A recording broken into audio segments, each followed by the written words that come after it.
Bonjour à tous. C'est vraiment, ça me fait chaud au cœur de voir autant de personnes dans la salle ce matin qui viennent assister au baptême de nos amis, de nos frères et sœurs. Et vous êtes nombreux, mais ils sont nombreux aussi à se faire baptiser. Alors, merci d'être là, que le Seigneur vous bénisse. Ce matin, comment est-ce qu'on va... c'est quoi le déroulement du baptême comme tel? Je vais vous expliquer un peu. À commencer par, j'inviterai les 5 personnes qui se font baptiser à venir s'asseoir en avant ici, parce qu'on va commencer avec vos témoignages. On va les laisser venir. Alors, comme notre frère a mentionné, il a initié Cynthia, Annalinda et Pablo et Samuel. Au fur et à mesure que je vais les inviter à venir en avant donner leur témoignage, eh bien, je vais juste un peu présenter le contexte dans lequel ils m'ont approché. Comment ça va se dérouler? C'est que on fait un spécial. On commence pas avec le message ce matin, on commence avec les témoignages. Les 5 vont passer. Et après leur témoignage, je vais venir apporter une parole d'exhortation dont le titre s'appelle « Viens à Jésus ». Alors, vous allez voir l'exemple de 5 personnes qui sont venues à Jésus. Puis moi, je profite de cette occasion-là pour inviter le reste de vous qui n'ont pas encore répondu à l'appel, de répondre à l'appel comme eux, ils le font. Alors, j'espère que, en tout cas, ça va bien se dérouler. C'est la première fois que j'organise un baptême comme ça. Donc, que le Seigneur puisse conduire. Puis après ça, pendant que je fais le message, les personnes vont aller en bas, se préparer, se changer, et ils vont arriver en arrière ici. Lorsque ça va être fait, eh bien, je coupe mon message court. Je vais abréger. Puis on va entamer le baptême. Et puis, après que chaque personne soit baptisée, je vous le mentionne, vous allez redescendre en bas, vous changer, puis revenir dans la salle, à tour de rôle, d'accord? Et lorsque le dernier sera revenu dans la salle, on va clôturer avec un chant. OK? Puis avant que quand le dernier va avoir sorti du baptistère, il va y avoir un chant aussi, là. En gros, c'est à peu près comme ça que ça va se passer. Alors, il est déjà 10h20. Vous vous rendez compte qu'on a passé la pause.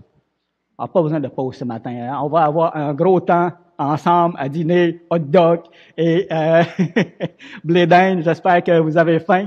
Alors, sans plus tarder, j'aimerais inviter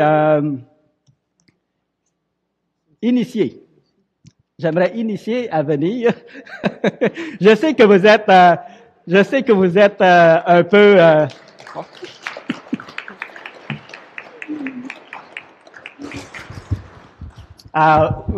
vous êtes un peu gêné, stressé, mais je vais faire mes efforts pour vous dégêner, j'espère.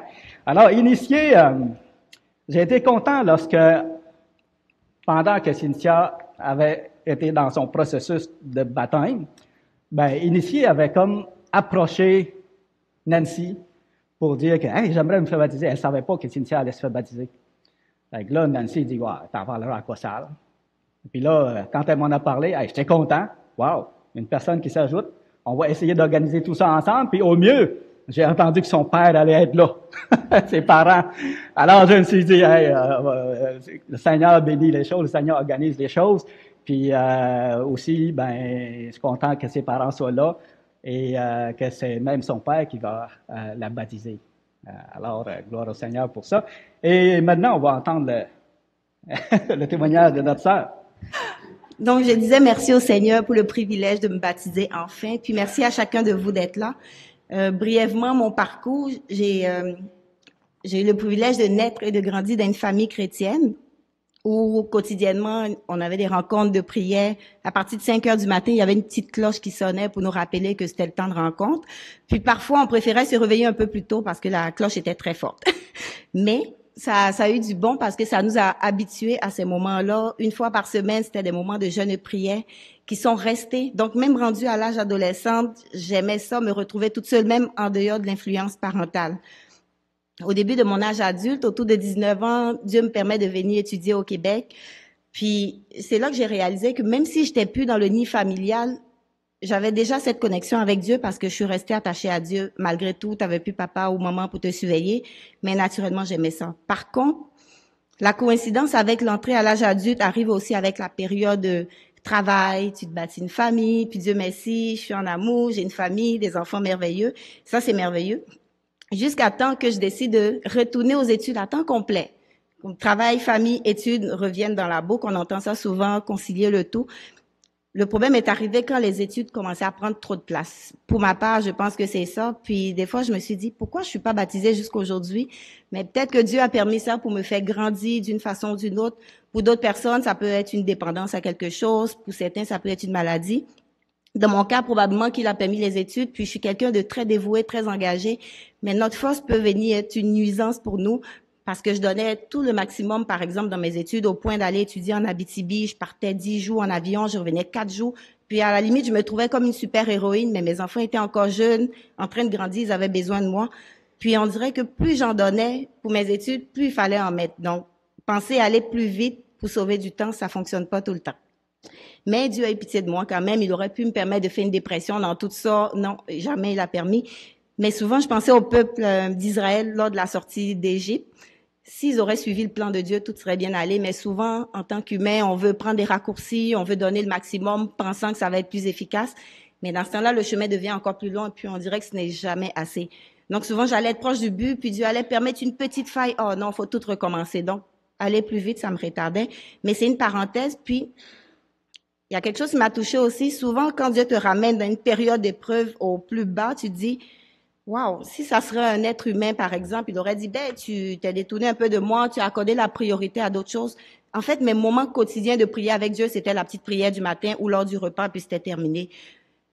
Pourtant, souvent, je m'arrêtais, puis je me disais, si ma vie devrait s'arrêter dans une semaine où mon bateau était en train de couler, c'est quoi la première chose qui allait prendre le bord? Par exemple, ça aurait été mes études, mais je me rendais compte que c'est ce qui prenait toute la place. Puis, je demande pardon à Dieu pour ça, mais il m'a fait grâce puis il m'a protégée. Il y a eu un deuxième élément aussi de prise de conscience. Je me suis dit, je suis chrétienne, j'ai accepté le Seigneur. Donc, parfois, à la limite, je me sentais mal à l'aise de ne pas prendre la Sainte Seine. Pourtant, c'est réservé aux personnes baptisées. Puis, on dirait que je m'en rendais plus compte. Puis, une fois, à l'église ici, ça a été dit, faut se rappeler, la Sainte Seine est réservée à ceux qui sont baptisés. Ouh, deuxième message, je me suis dit, ouais, soit tu te baptises, ou touche pas à ça. Donc, je demande pardon à Dieu pour les quelques fois que j'ai pris la Sainte Seine. Je me confesse vraiment, puis ne faites pas ça, c'est pas une bonne affaire. Donc, ça a été un deuxième élément qui m'a dit, OK, là, il faut que tu passes par les eaux du baptême. Quand c'est le mariage, on est prêt à le faire. Puis le baptême, qui est notre vie, notre âme avec Dieu, qui est encore plus grand qu'un mariage, on l'ignore. Donc, je demande pardon à Dieu pour ça. Ce que je retiens de tout ça, je reviens dans Ecclésiaste 1, verset 2, qui dit, vanité des vanités, tout est vanité. Puis aussi, un autre verset qui me parle, c'est dans Matthieu 6, donc verset 19, qui dit de chercher des trésors dans les cieux où la teigne et la rouille ne peuvent détruire. On peut aller chercher toute la connaissance. Il suffit d'un ACV, d'un petit accident, d'une dépression, whatever, puis toutes les choses dans lesquelles on a mis tant d'énergie peuvent s'envoler du jour au lendemain. Puis au verset 33, toujours dans Matthieu 6, il dit, cherchez premièrement le royaume et la justice de Dieu. Donc souvent, peut-être, c'est de regarder notre journée comme si c'était une vie entière à chaque fois, puis de se dire, aujourd'hui, est-ce que j'ai eu mon moment de qualité avec Dieu? Juste de voir dans cette perspective-là, même si on donne de l'énergie temporairement dans d'autres choses, on peut être sûr d'avoir donné le moment qu'il fallait avec Dieu. Puis, ben, Dieu nous accepte malgré nos imperfections. Les êtres humains, ce n'est jamais assez. Il faut en mettre plus. Il faut avoir le A+, pour être parfait. Puis avec Dieu, mais même les simples efforts qu'on met, pourvu qu'on lui donne notre cœur, puis il nous accepte tel qu'on est. Donc voilà, je vous remercie.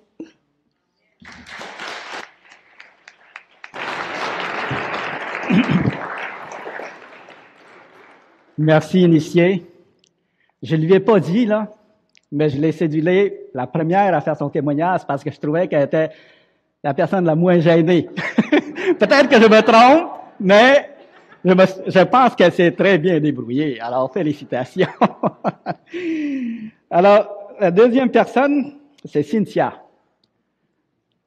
Bien, Cynthia. Alors, Cynthia, ça fait un petit bout qu'elle voulait se faire baptiser. On a eu des démarches ensemble, tout ça, même avec Steve.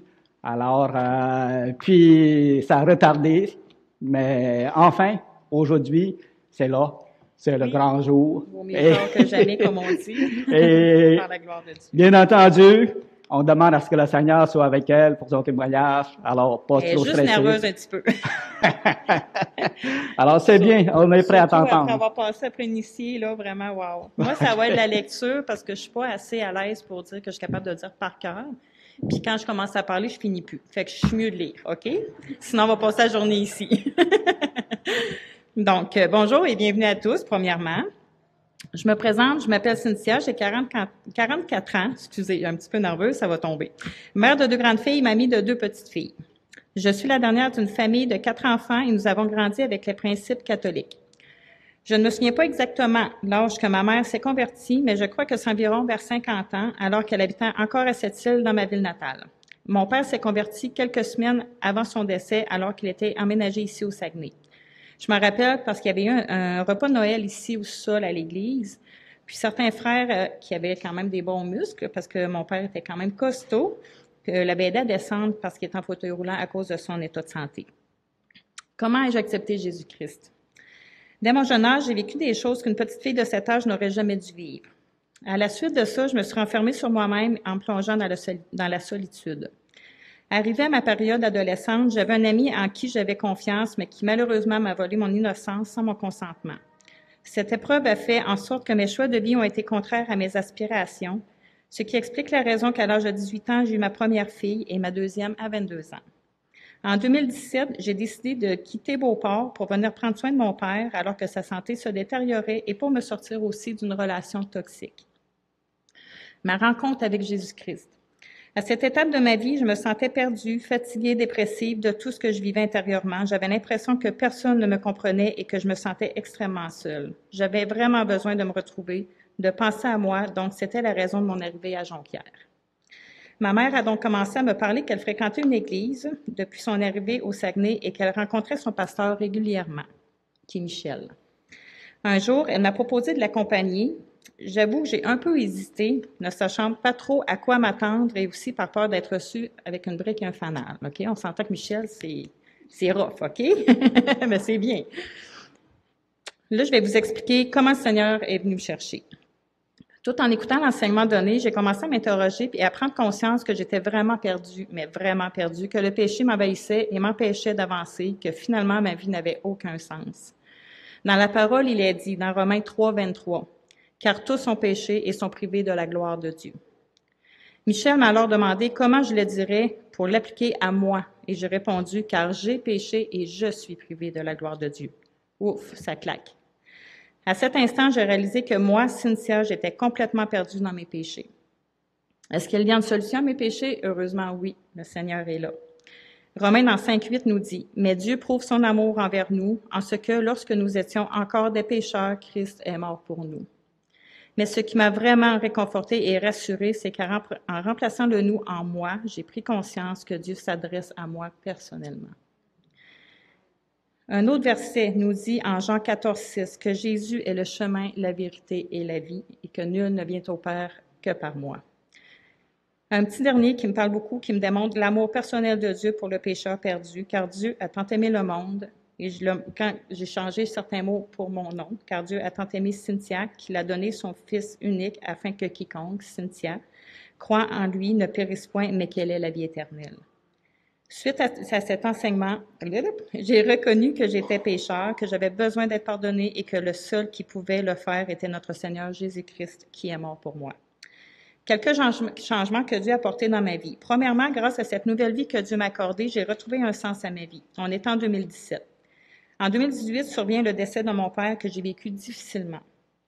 J'ai cessé de venir à l'église, consommation, dépression, mais avec tout l'amour que Dieu a pour moi, il m'a ramené. Merci Seigneur. En 2021 survient le décès de ma mère, mais que cette fois-ci, je l'ai vécu différemment car j'ai eu le privilège, en tant que jeune croyante, de pouvoir l'accompagner dans les 6 derniers mois de sa vie. Dans ces moments de tristesse et de peur, excusez, un petit peu d'émotion, j'ai pu la rassurer en lui rappelant ce que le Seigneur a fait pour nous et qu'une place l'attendait, que mon père s'y trouvait aussi. Pour moi, ce moment que j'ai vécu avec maman est une bénédiction qui a fortifié ma foi. Je termine les changements que Dieu m'a accordés avec cette dernière histoire. J'ai raccourci parce que ça durait plus longtemps, OK? Pendant presque 2 ans, j'ai fait des ménages dans les chalets, soit 4 ménages par semaine environ. Un jour, je me suis blessée au bras, ce qui m'a obligée à arrêter. Donc, plus de revenus, plus de chômage, pas de CSST non plus. J'étais considérée comme travailleuse autonome, fait qu'on n'a pas droit à rien de ça. J'ai fait une demande d'aide de dernier recours en attendant de savoir ce que je voulais faire comme travail, mais ma demande n'a jamais été traitée jusqu'au jour où j'ai repensé à un programme que je voulais faire avant le décès de ma mère, mais qui n'avait pas abouti étant donné la situation. J'ai été 1 mois et demi environ à attendre que ça aboutisse à quelque chose. Bien sûr, j'ai reçu de l'aide entre-temps. Le Seigneur pourvoit toujours. Finalement, un lundi, j'avais rendez-vous téléphonique avec mon agent d'aide à l'emploi à 11 heures. Là, écoutez bien ça, le meilleur s'en vient. Le Seigneur agit toujours en son temps et souvent à la dernière minute. OK? Je disais donc, 11 heures, intervenante m'appelle. Elle m'attend, moi, je m'attends à attendre quelques jours avant d'avoir une rencontre. Mais finalement, 30 minutes plus tard, l'autre personne m'appelle pour me donner un rendez-vous pour 13h30, la même journée, que j'accepte volontiers, bien sûr. À la fin de la rencontre, elle me dit que je commence le lendemain, le mardi. Puis, étant donné que c'est un programme de 15 semaines rémunéré, j'ai osé poser la question en lui demandant, j'ai manqué combien de temps, parce que c'est 15 semaines. Puis, elle m'a répondu, elle dit, on s'est rencontrés aujourd'hui, le programme commençait aujourd'hui. Étant donné qu'on s'est rencontrés, tu commences à être rémunéré à partir de maintenant, tu n'as rien perdu. Wow, merci Seigneur. C'est vraiment au bon moment, toujours en son temps. J'ai demandé 3 choses au Seigneur. Un loyer, je l'ai eu au-delà de mes attentes. Un travail, j'ai le travail que je voulais il y a au moins 10 ans, commis à la comptabilité, à temps plein. J'avais demandé un mari, sauf que mon char me lâchait, fait qu'il a fallu que je change mes priorités. Le mari a pris le bord, fait que c'est la voiture. J'ai eu la voiture, donc il manque juste un mari. Fait que ça, j'attends encore, mais je me sens entre les mains du Seigneur. Le Seigneur pourvoit. Donc, 2 petits points que je suis fière vraiment de partager avec vous, par contre, c'est j'ai cessé le cannabis et la cigarette depuis bientôt 1 an et demi.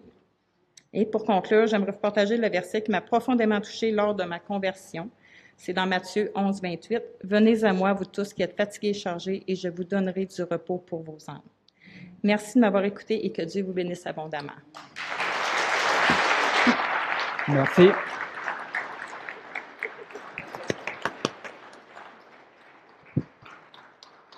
Merci, Cynthia. Hey, Cynthia, tu me surprends. Je te pensais plus gêné, mais tu as bien fait ça. Gloire à Dieu. Alors, la prochaine personne, c'est Samuel. Samuel, eh bien, j'ai été étonné. On va l'applaudir, C'est la personne qui s'est ajoutée la dernière en liste. Lorsqu'on a annoncé que je ferais une réunion avec les gens qui veulent se faire baptiser pour justement entendre leur témoignage et organiser le tout, ben Samuel, qui m'a pas approché avant, ben à la fin de la réunion, il m'a dit « Hey, moi aussi, je veux aller à la réunion. » Puis à la réunion, ben il dit « Moi aussi, je veux me faire baptiser. » Alors, gloire à Dieu. Puis en travaillant un peu son témoignage avec lui, j'ai vu qu'il est peut-être gêné, mais à l'intérieur de son cœur, là, c'est un gars qui aime le Seigneur puis qui veut plaire à Dieu. Alors, on est prêt à t'entendre, Samuel. Ouais, moi, c'est Samuel. Bon, moi, j'ai grandi dans une famille chrétienne. J'ai entendu parler de Dieu depuis mon jeune âge, depuis que je suis tout petit. Je suis allé au camp Patmos, à Parole de Vie Bethel, au camp de neige à Parole de Vie Bethel, au ralliement jeunesse, aux folies lunaires, aux écoles du dimanche. J'ai même eu des cours privés à mon école primaire avec Suzanne Bernet, à l'école privée, là. Après ça, Dieu m'a parlé à travers ces rencontres. J'ai reconnu tôt que je suis pécheur et impur. Puis cependant, à l'adolescence, ma relation avec Dieu était faible. Je me suis éloigné, je méditais rarement la Bible, je priais rarement, puis je me suis éloigné à l'adolescence. Puis, à l'âge adulte, Dieu m'a touché mon cœur à nouveau. Il m'a donné le désir de le suivre et de m'approcher de lui davantage. J'ai compris que la vie n'avait aucun sens sans Dieu et qu'on est tous perdus. Comme c'est écrit dans Romains 3, 10 à 12, il n'y a point de juste, pas même un seul.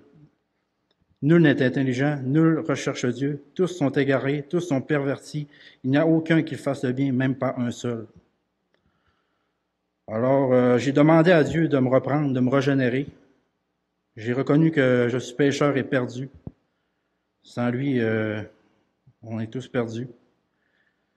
Que je ne peux pas me sauver moi-même, par moi-même, par mes œuvres, même, mais c'est par grâce, par la foi en Jésus seul qu'on peut être sauvé.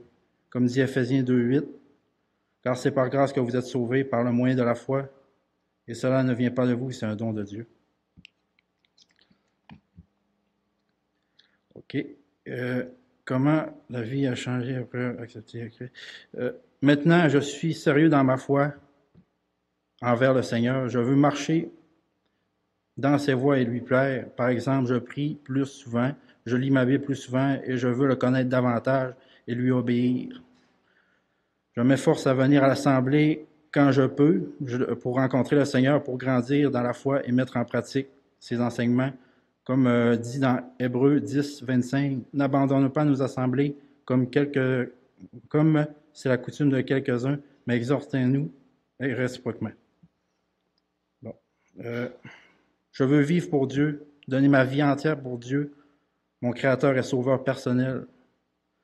Comme Paul nous encourage dans Romains 12, 1, 2, « Je vous exhorte donc, frères, par compassion de Dieu, à offrir votre corps en sacrifice vivant, saint et agréable à Dieu, ce qui sera à votre part un culte raisonnable.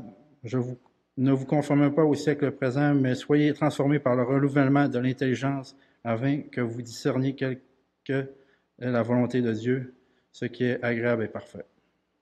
Ses plans sont parfaits, il me transforme tous les jours, jour en jour. Bon, en conclusion, j'aimerais partager un dernier verset. Jean 10, 27 à 29 nous dit « Mes brebis entendent ma voix, je les connais et ils me suivent. Je leur donne la vie éternelle et ils ne périront jamais. Et personne ne les ravira de ma main. Mon Père qui me les a donnés est plus grand que tous et personne ne peut les ravir de ma main de mon Père. » Il m'a touché parce que j'ai vu la fidélité de Dieu dans ma vie. Il ne m'a jamais abandonné. Même quand je me suis éloigné à l'adolescence, il m'a toujours accompagné puis jamais abandonné. Il m'a toujours tenu. Puis maintenant, j'aimerais me faire baptiser pour confirmer que je veux marcher avec le Seigneur et lui appartenir maintenant et pour toujours pour le Seigneur. Merci.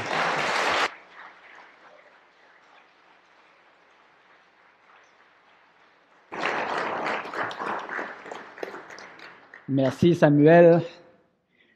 Vous savez, j'ai oublié l'adolescence de Samuel. Je veux dire, j'étais ici depuis longtemps à l'Assemblée, puis il me semble, est-ce que je l'ai vu de temps en temps à l'Assemblée? Peut-être que je l'avais vu, puis que je savais pas c'était lui, tout ça. Et dans ce temps-là, son père était ici. Ah, je suis content que son père soit là. Alors, mais ces temps-ci, je le vois venir à l'Assemblée. Je me dis, wow, il a changé. Puis, il n'y a personne qui le force à venir à l'Assemblée puis à assister au culte, mais il vient parce que le Seigneur a parlé à son cœur. Alors, gloire à Dieu. Merci Samuel. Prochaine personne, c'est Pablo. On va l'inviter à venir en avant.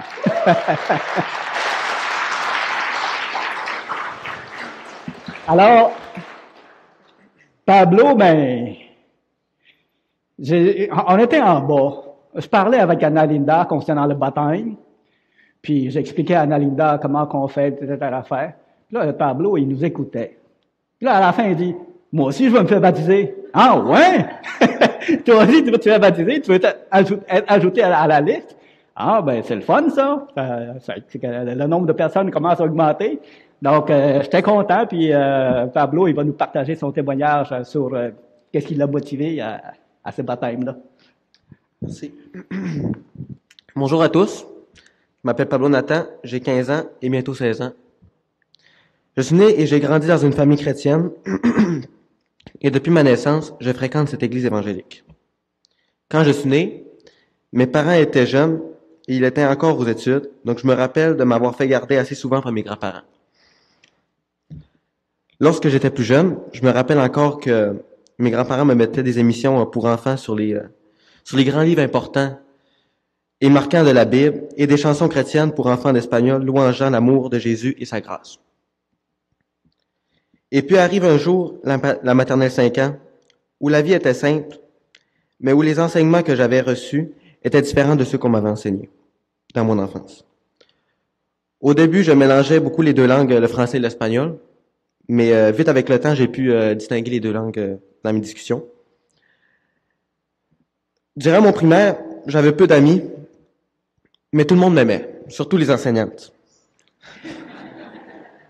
Je me rappelle encore que j'osais pas jouer avec les autres dans la cour de récré ou même d'avoir des amis, car j'avais en moi un gros problème que je ne réalisais pas enfant, mais que je comprends aujourd'hui. C'est celui du jugement. Quand j'étais enfant, mon gros problème, c'était que je jugeais les gens dans ma tête en permanence. J'étais comme un petit pharisien. À chaque fois que je voyais quelqu'un aller à l'encontre de mes valeurs ou des valeurs chrétiennes, ou de ce que je pensais, je m'éloignais de celle-ci. Mais je faisais aucune preuve d'amour, ni de grâce, ni de compassion.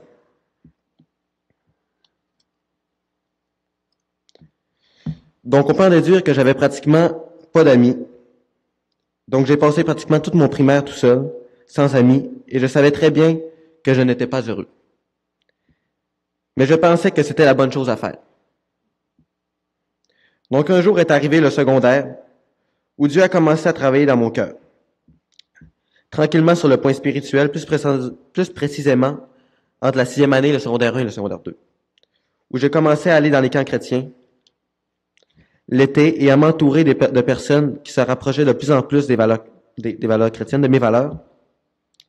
Dans ces années, j'allais au camp Patmos, à l'Ascension de notre Seigneur, ici dans la province du Québec. Puis je suis aussi allé plus jeune dans les camps américains World of Life à New York, dans l'État de New York. Après ça, en mon secondaire 2 et 3, j'ai été pour la première fois au camp Brochet, mon camp préféré aujourd'hui,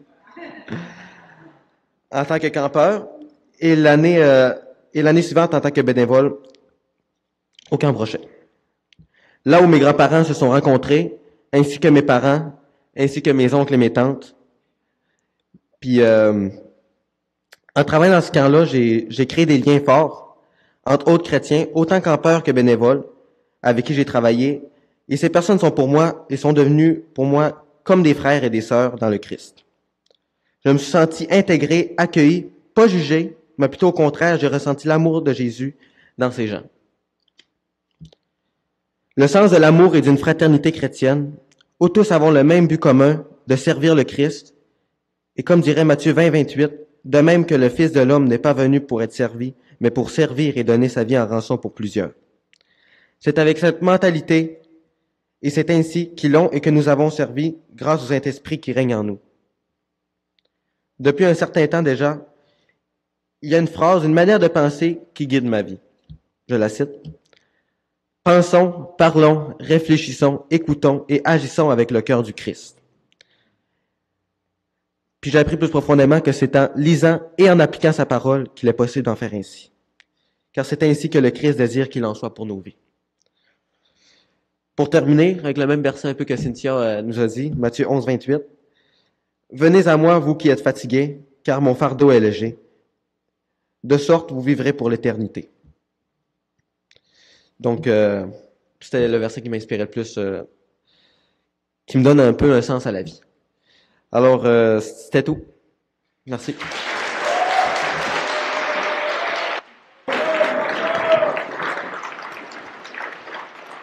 Merci, Pablo. Content de connaître un peu plus ton histoire. Alors, la prochaine personne, c'est Anna-Linda. Bien. Anna-Linda, je vais peut-être vous faire rire. Je me souviens un peu comment que ça s'est passé quand elle m'a approché. Mais en tout cas, elle va peut-être vous le raconter. Mais bon, je vais la laisser parler. Bonjour tout le monde. Dans le fond, moi, quand j'ai voulu me faire baptiser, j'ai approché Nancy aussi. Puis c'est vraiment elle qui m'a dit avec qui parler. Puis c'est ça, après ça, Cossal. Je pense qu'elle avait parlé avec Cossal, puis Cossal est venu me voir. Puis voilà. C'est comme ça que c'est passé. Je suis vraiment nerveuse. J'aime pas du tout parler en avant. Fait que je m'excuse pour ça. Fait que pour ceux qui me connaissent pas, moi, je m'appelle Analinda. Je suis d'origine colombienne. Ça fait plus de 20 ans qu'on habite ici au Saguenay. Depuis que je suis petite, j'ai toujours entendu parler de Dieu, pas parce que je viens d'une famille chrétienne, mais parce qu'on a une culture très religieuse, très catholique. Donc là-bas, tout le monde vous dit Dieu vous bénisse ou Dieu merci. Puis c'est pas parce qu'ils sont chrétiens, mais c'est parce que c'est vraiment, ça fait partie de la culture. Au mois de décembre, nous, on célèbre la naissance du Seigneur Jésus. Là-bas, ça n'existe pas le Père Noël, fait que le concept de Dieu a toujours été présent dans ma vie, mais on comprenait pas vraiment c'est quoi qui voulait dire Dieu. On n'était pas vraiment pratiquants à l'époque. On allait à l'église occasionnellement, vraiment, quand il y avait des baptêmes, des mariages, etc. Mais vers l'âge de 10-11 ans, mon grand frère et moi, on a commencé à faire partie de la chorale de l'église. Puis c'est ça, on avait des groupes de jeunes. C'était vraiment le fun, c'était vraiment intéressant, mais on n'apprenait pas vraiment comme le sacrifice que Dieu avait fait pour nous. C'était comme plus des valeurs sociales. C'était des bonnes valeurs, mais c'est ça. Moi, dans ce temps-là, j'avais pas compris que j'avais vraiment besoin d'un sauveur. C'est vraiment quelques années plus tard, quand on a déménagé ici au Saguenay, mes parents voulaient vraiment trouver une église qui correspond à nos valeurs, à leurs valeurs. Puis, je sais pas comment, parce que quand on est arrivé ici, on parlait pas du tout français. Puis, mes parents, ils ont quand même trouvé l'église des frères à Jonquière. Alors, c'est là qu'on a commencé à y aller. C'est grâce à cette église que j'ai connu le Cambrochi aussi. Fait que c'est vraiment là-bas que j'ai compris que j'avais vraiment besoin d'un sauveur, puis que j'avais besoin de Dieu dans ma vie. Alors, j'ai accepté le Seigneur. Quand j'étais de retour du Cambrochi, j'ai approché quelqu'un de l'église parce que je voulais me faire baptiser. Puis ils m'ont dit, comme tu es assez grande, tu vas faire un témoignage en avant. Pour moi, j'avais à peu près 14-15 ans. C'était hors de question que je passe en avant. En plus, ça faisait à peine 1 an et demi qu'on est arrivé. Je comprenais très bien le français, mais j'ai un accent aujourd'hui après 20 ans. Imaginez-vous, quand ça faisait 1 an, là, pour moi, c'était hors de question. Alors, j'ai décidé d'attendre. Mais c'était quand même quelque chose que je voulais vraiment faire. Je le sentais, c'était comme un besoin dans mon cœur. Puis, j'ai vécu avec ça pendant longtemps. Malgré tout, le Seigneur a su me montrer son amour à travers différentes épreuves de ma vie. Une parmi tant d'autres, c'est vraiment lorsque je me suis séparée du père de mes enfants. Je ne sais pas si un de vous a déjà vécu une séparation, mais c'est pas quelque chose d'évident, c'est pas quelque chose de facile. Puis malgré tout, tous ces bouleversements-là dans ma vie, j'étais vraiment en paix. C'était incroyable. Puis pour moi, c'est une sensation bizarre de me sentir aussi bien dans mon cœur. Puis c'est vraiment, pour moi, c'était vraiment le Seigneur. J'ai compris que c'était vraiment Dieu qui est en train de transformer ma vie, de mettre tout en place. Il m'a montré à quel point j'étais bénie. J'ai vraiment des enfants merveilleux qui sont en santé. J'ai 3 enfants. J'ai mes parents qui sont vivants, sont en santé, ils habitent à côté de chez nous. J'ai mes frères, mes 2 sœurs, Nathalie et Fasmine, qui sont vraiment merveilleuses. On a une super belle relation. Mes 2 beaux-frères, Carl et JS, qui ont su être là quand j'avais besoin. Aussi, ils sont comme mes frères aussi, là, vraiment, là. Puis, je trouve que je voyais à quel point j'étais bénie, puis je voyais à quel point que malgré mon péché puis ma désobéissance, Dieu m'avait montré qu'il m'aimait encore, puis qu'il croyait en moi, puis il a pris soin de moi à travers ma famille. Ça a vraiment été précieux. Puis on a vraiment un grand Dieu, puis qui prend vraiment soin de nous, puis qui est capable de transformer toutes les adversités de la vie en bénédiction. Pendant longtemps, ça a été pour moi comme un échec, le fait de ne pas m'avoir fait baptiser quand j'étais jeune. Mais aujourd'hui, je le vois comme une bénédiction, je le vois comme Dieu l'a transformé. Aujourd'hui, j'ai la chance de pouvoir me faire baptiser à côté de mon neveu. C'est comme mon premier bébé. Pendant ces 3 premiers mois, ma sœur allait à l'école, alors c'est moi qui l'ai gardé. Fait que pour moi, c'est comme mon bébé. Puis aussi, tu sais, devant mes enfants, je peux être un témoignage aussi pour mes enfants. Alors, je peux pas demander mieux, là. Dieu, il sait comment faire les choses, puis il m'a amené aujourd'hui ici. Fait que je tiens à vous encourager, peu importe la tempête que vous traversez dans votre vie. Dieu est là, puis il prend soin de nous, puis il nous aime. Alors, il faut juste lui faire confiance, puis le laisser agir dans notre vie. Fait que merci à tout le monde d'être là aujourd'hui, puis de partager ce beau moment avec vous.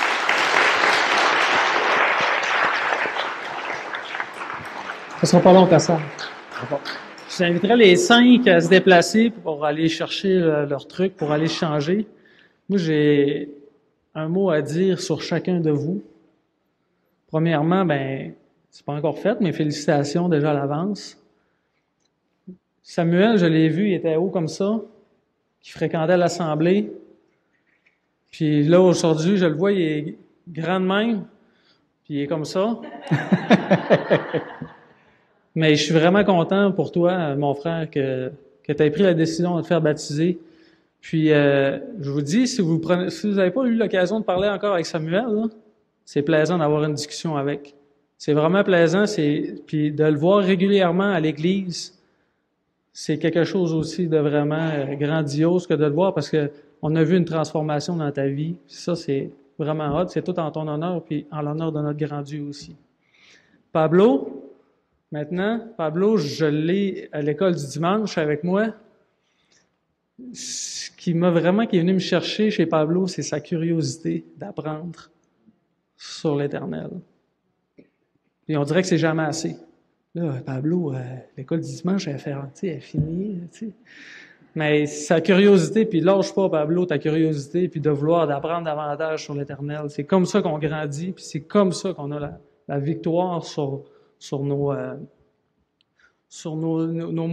temps qui sont plus difficiles. T'sais? Lâche pas.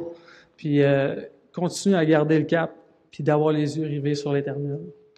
Cynthia, on a vécu des petites épreuves avec Cynthia, mais tu sais, Cynthia nous disait, j'ai tellement hâte de me faire baptiser. C'est là. Ça est en train de se passer, c'est là, Cynthia. Ça l'arrive. Mais je peux vous dire que Cynthia, je l'ai vue partir, elle était amochée, puis maintenant, le Seigneur l'a élevée. Fait que c'est vraiment bon de te voir, puis d'avoir pris, puis d'avoir persisté, puis d'avoir persévéré aussi, tu sais, dans sa parole, puis de vouloir grandir, ça, c'est super. Initiée, je l'ai vu un peu, elle voulait s'impliquer avec les jeunes. J'ai vu un désir, oui, elle a été impliquée avec ses études, mais j'ai vu qu'elle avait vraiment un gros désir de s'impliquer auprès de la jeunesse.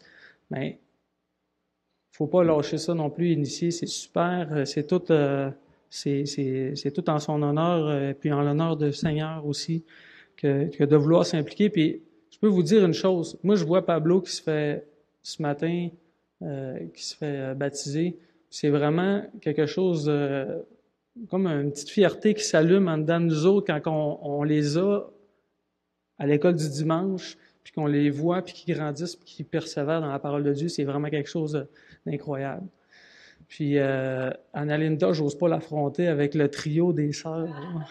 J'ai quasiment peur. Mais c'est une super décision, puis je te vois régulièrement ici, puis c'est quelque chose qui est vraiment plaisant. Tu viens avec tes enfants, tu as vraiment le désir de servir l'Éternel, puis ça, super. Fait que je vous invite maintenant, on va changer. Ben oui, allez chercher votre stock. C'est à toi, ça. Oui. Alors, David va aller avec vous, juste pour vous guider un peu. Pendant que moi, eh bien, je vais apporter une petite exhortation. Alors, j'espère, je ne serai pas long. Il est déjà 11 heures. Et je pense que vous avez faim aussi, hein? Les bons blés d'Inde, la bonne hot dog qui nous attendent. Mais, comment passer à côté de l'occasion de parler de ce si grand salut dont il est question ici ce matin. Ces personnes qui sont venues en avant ont témoigné comment que Dieu a travaillé dans leur vie, dans leur cœur, pour les changer, pour faire en sorte qu'ils viennent à lui, qu'ils donnent leur vie à Dieu. Il y a une raison pour qu'ils donnent leur vie à Dieu. C'est pas parce que ça va être le fun. C'est pas parce que ça me tente, je me réveille le bon matin, ça me tente de donner ma vie au Seigneur. Non, non. Dieu a des grandes promesses pour tous ceux qui viennent à lui. Entre autres, la vie éternelle. La vie éternelle, le pardon de vos péchés, la purification de vos péchés. Le Seigneur Jésus vous promet ça. OK? Alors, moi, quand je suis en train de vous parler, là, je frissonne. Je frissonne de ce grand privilège que le Seigneur nous donne de pouvoir venir à lui, d'entendre parler de sa parole, d'entendre son appel. Kossal, viens. Je t'attends. Anna-Linda, viens. Je t'aime. Initié, je t'aime. Viens. Et on peut nommer Samuel et les autres. Alors, c'est un grand privilège que le Seigneur nous donne de s'adresser à nous, de nous appeler pour qu'on vienne à lui et pour qu'on puisse hériter de cette vie éternelle. OK? Gloire à Dieu. J'espère que vous êtes contents de lui appartenir, d'avoir répondu à cet appel-là. En tout cas, on voit que ces 5 personnes sont contents de répondre à cet appel-là et leur joie va être encore plus grande lorsqu'ils vont l'exprimer maintenant publiquement à travers le baptême. OK? Dans Apocalypse 3:20, si vous voulez, c'est écrit ceci, je vais vous le lire. C'est Jésus qui parle. Il dit, « Voici, je me tiens à la porte et je frappe. Si quelqu'un entend ma voix et ouvre la porte, j'entrerai chez lui, je souperai avec lui et lui avec moi. » Est-ce que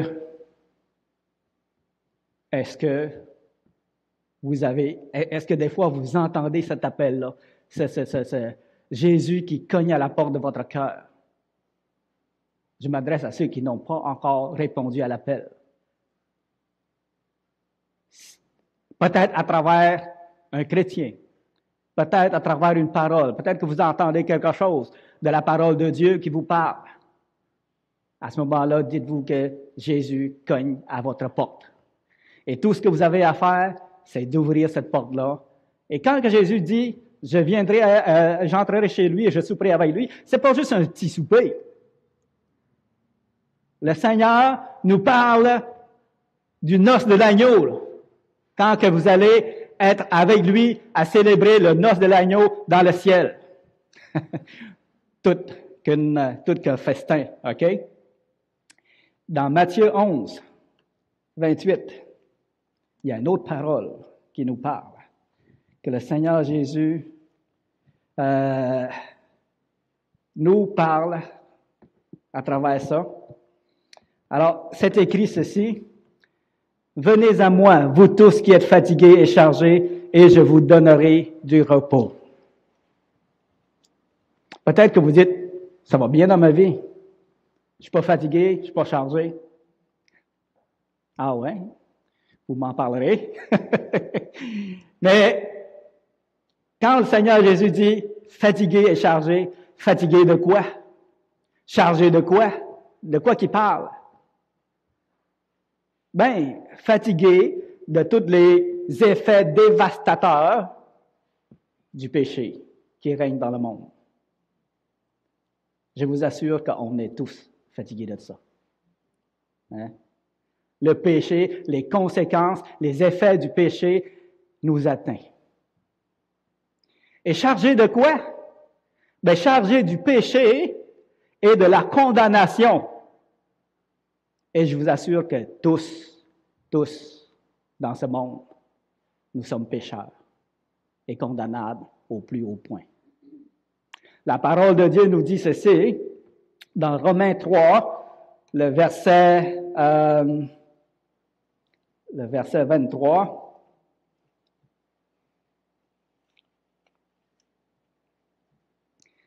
C'est une parole, une sentence que le Seigneur, à travers Paul, a prononcée et dont vous ne pouvez vous soustraire. Ça dit ceci, car tous ont péché et sont privés de la gloire de Dieu. Vous dites, mais je suis un bon gars, une bonne fille. Je ne suis pas atteint. Mais la parole de Dieu affirme que tous ont péché et sont privés de la gloire de Dieu. Tous.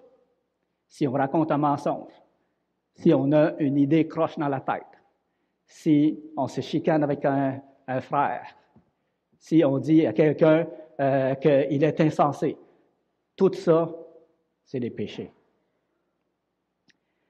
Et ça dit qu'ils sont privés de la gloire de Dieu. Ça veut dire quoi ça? Tous ont péché et sont privés de la gloire de Dieu. Ça veut dire que vous êtes privés, quand vous péchez, vous êtes privés du paradis de Dieu. Que vous êtes séparés de Dieu, que vous ne pourrez pas, par vous-même, être admis au ciel dans la présence de Dieu. Donc, vous êtes séparés de lui, privés de sa gloire. OK? Mais ça dit, ils sont gratuitement justifiés par sa grâce, à condition de venir à lui, à condition de répondre à son appel. D'accord? Et dans Romains 6, le verset 23, une autre parole, il y a beaucoup de paroles dans la Bible qui nous parlent du salut. Romains 6, le verset 23, ça dit, « Car le salaire du péché, c'est la mort. » C'est quoi le salaire du péché? Ben, c'est la conséquence du péché. Lorsqu'on pêche, on mérite la mort.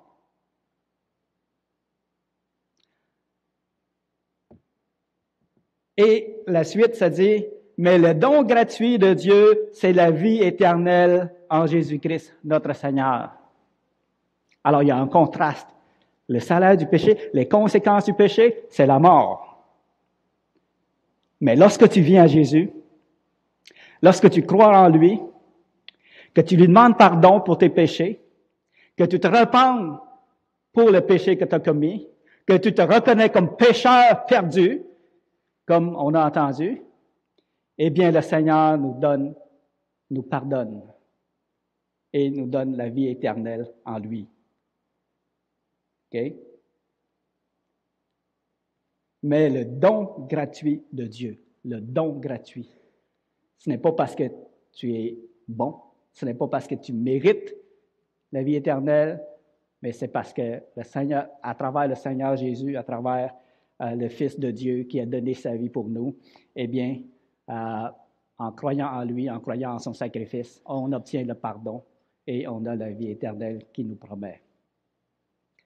Alors, c'est une invitation que je lance. J'aimerais, je ne sais pas si les gens sont prêts.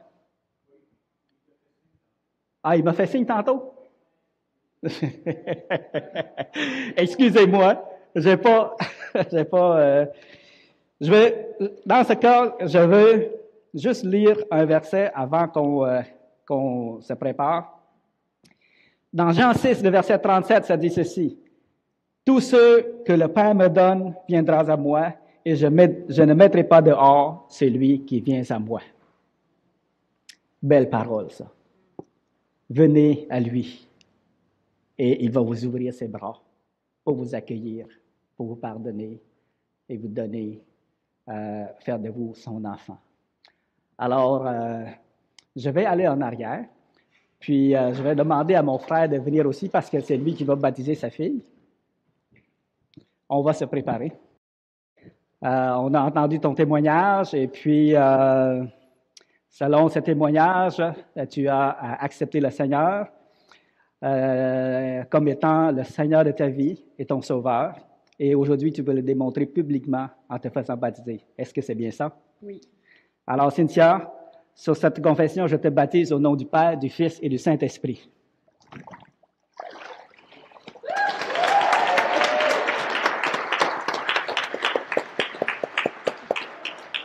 Le grand jour aujourd'hui. On a entendu ton témoignage qui nous dit que tu as accepté le Seigneur Jésus comme étant ton Seigneur et ton Sauveur. Alors, et aujourd'hui, tu veux le démontrer publiquement en te faisant baptiser. C'est bien ça? C'est bien ça. Alors, sur ta confession, je te baptise au nom du Père, du Fils et du Saint-Esprit.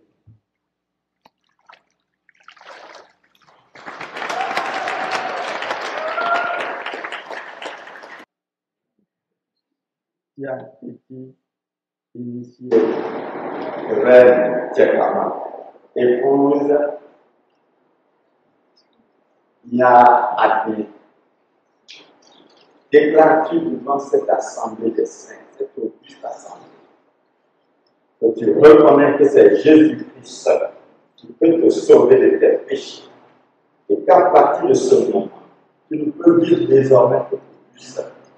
On t'a laissé jusqu'à dans ta jeunesse, qu'il en soit ainsi. Est-ce que tu déclareras devant cette assemblée? Sur ta déclaration, je te baptise au nom du Père, du Fils et du Saint-Esprit.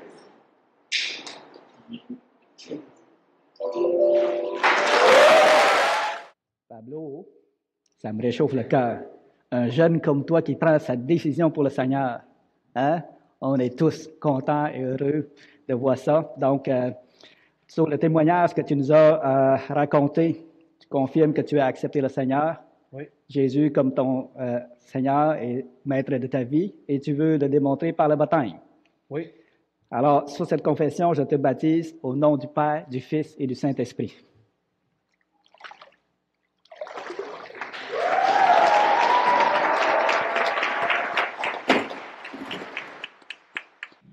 Alors, le dernier et non le moindre.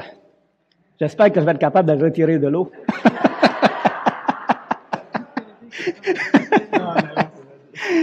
Alors, Samuel, tu confirmes que tu as accepté le Seigneur Jésus dans ton cœur et qu'il est le maître de ta vie à partir de maintenant et tu veux marcher en lui. Donc, c'est pour ça que tu veux te faire baptiser. Oui. Alors, sur cette confession, je te baptise au nom du Père, du Fils et du Saint-Esprit.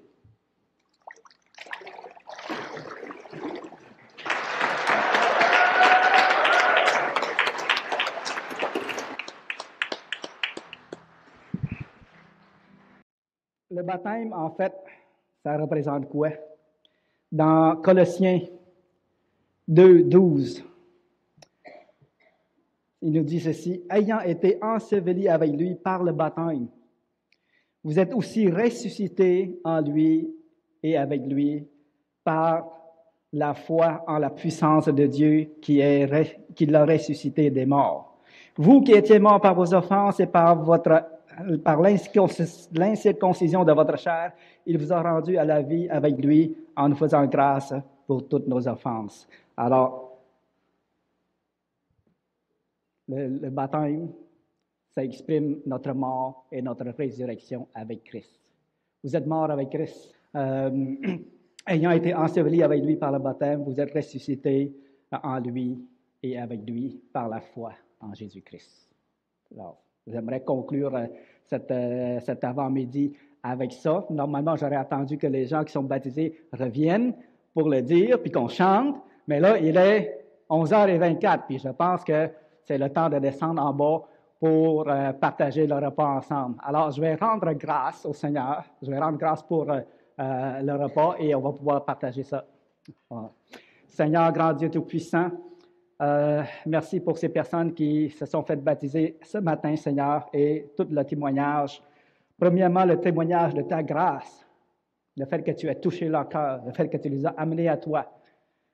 Et ensuite, le témoignage de ce qu'eux ont rendu de leur cœur qu'ils ont donné à toi, Seigneur Dieu. Alors, merci pour ce grand message de salut que tu nous as témoigné ce matin, Seigneur. Que ton nom soit béni, Et je te prie, Seigneur, de bénir le repas que nous allons partager ensemble, le blé d'Inde et le maïs que nous allons manger, en te rendant grâce pour toute la nourriture que tu nous donnes, toute l'abondance que tu nous donnes dans ce beau pays, Seigneur. Sois béni. Dans le Saint-Nom de ton Fils. Amen.